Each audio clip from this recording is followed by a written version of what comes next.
Good evening, YouTube. This is the almost Thanksgiving update on my model railroad.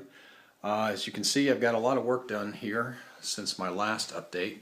I have finished off section 3 over here with the foam, and you can see I've got some of the risers in there. Start back at the door here. Got my coffee from my little kitchen out here. So anyway, what I've got here is some of the cork is down, obviously. You can see the blue line there. That is the center line for my inside track, which is hopefully going to go down there. I'm still sort of in the planning stages. I did end up with two separate loops. You can see this one here obviously begins to climb about halfway down the table, comes up to the edge here. There'll be a bridge, and it continues to climb up around the back behind my box of cork back here, and back over here into the abyss. Right now I've still got to build my mountain for back in here. Then it comes back up here, begins its descent, comes back down the side, and eventually to the door where there'll be a double bridge. The inside track that you see here right now is my second main line, and I will come off of it probably somewhere right in here with a turnout and begin my yard, come down in here and back in with another turnout here.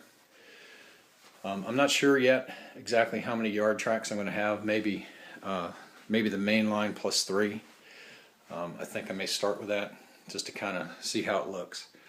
So what I'm doing tonight, the reason the box of cork is up here, I'm gluing down a piece of masonite.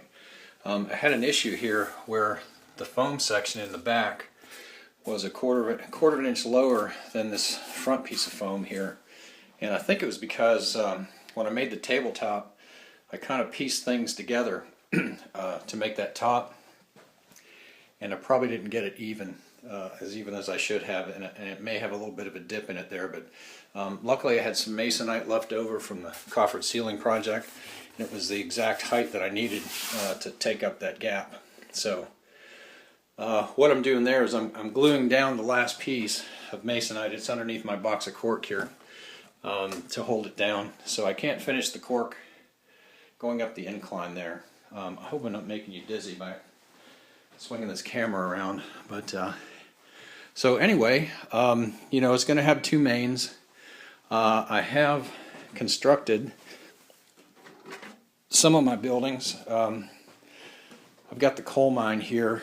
It's gonna sit probably about where that box of cork is, and it's going to be elevated. You know, somewhere, I don't know, not this high obviously, somewhere down around the same level as that riser there. About halfway up the hill, I'm going to branch off and have 3 lines coming in to feed the coal mine, and then on the back side it has that conveyor, and I'm going to have the conveyor coming out and going into the wall back here, and then that main line that you see going up will run underneath the conveyor. So hopefully that's going to be kind of neat.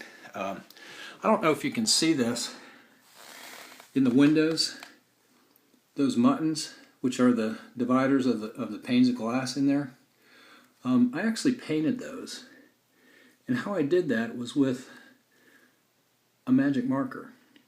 There are ridges on the glass that are raised enough that you can just run a magic marker right down the ridges and not get any paint or mark ink on the glass. So, you know, I think it turned out pretty well. You know, I'm not an expert modeler of any stretch, but you can see them. I mean, it's enough to show up.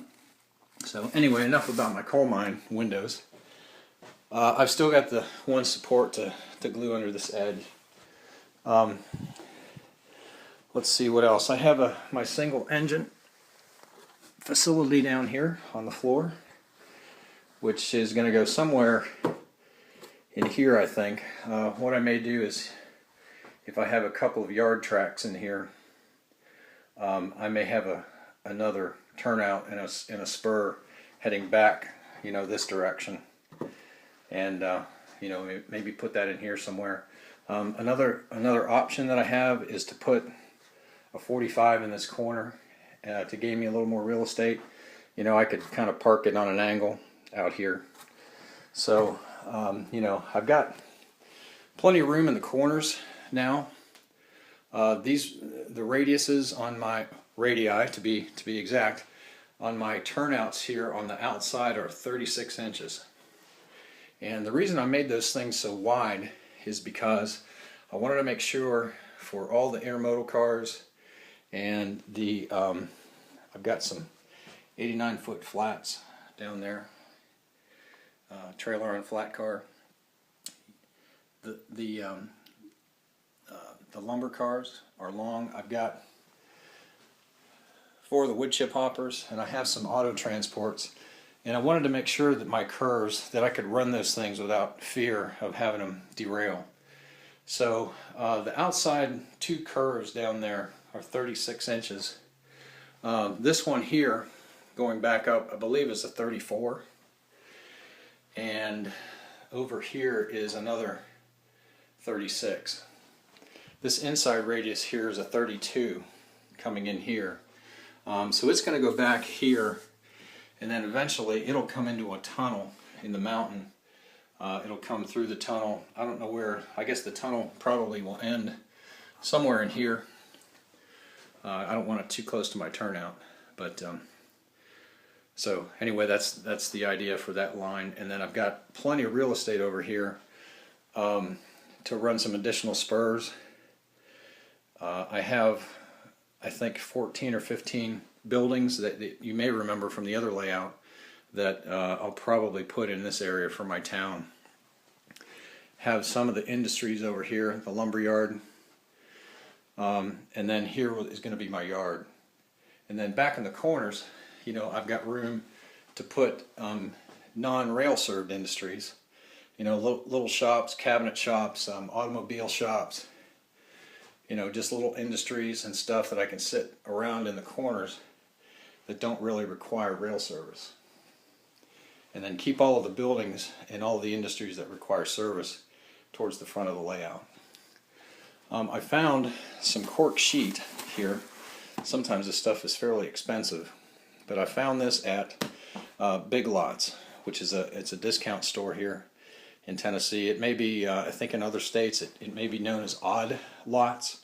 But anyway, I got 4 sheets of cork here, 1/4 inch, 12 by 12, and I think it was only like, well, here's exactly what it was. $5.50 for 4 square feet. You know, I don't know if that's expensive, but you know, it was easy to get to because it was right up the street. And so I'll use that in my yard here, and you know, wherever else, you know, I may need a large expanse of bedding for the track, you know, in the lumber yard and such. So anyway, I don't want to ramble on here, but I did want to give you guys an update of where I am. I did want to show you this. If you watched the previous video, I'm not sure if it was the immediately previous or maybe one before, but I had my poor man's laser level. This is my poor man's radius drawer. It's made out of 3 yardsticks from, I think, one from Lowe's or one from Home Depot and 2 from Lowe's. So anyway, what I did is I joined 2 of them together down here at a 90-degree angle, and then the top one I have bolted through the other 2, and it swings back and forth so I can draw my curves. And I've got holes drilled in here every couple of inches, and I drilled them big enough so that I can stick this dry erase marker down in there, and it holds it really nice and tightly. And so you can just sit back, and the reason I did the 90 degrees here is with my grid lines on my phone. I know that my pivot point of my radius is square to the table, because you take the yardstick and you line it up on the grid line, or if you're off a little bit from the grid line, just depending on where you need the curve to fall, you can line it up fairly well and just draw your curve, and it works really well. It draws a really nice line, as you can see. So anyway, I guess that's it. I'm going to stop for tonight, and I'm going to sign off, give you one last shot of the train room from the door. Thanks for all the subscriptions, thanks for watching, and stay tuned for more updates.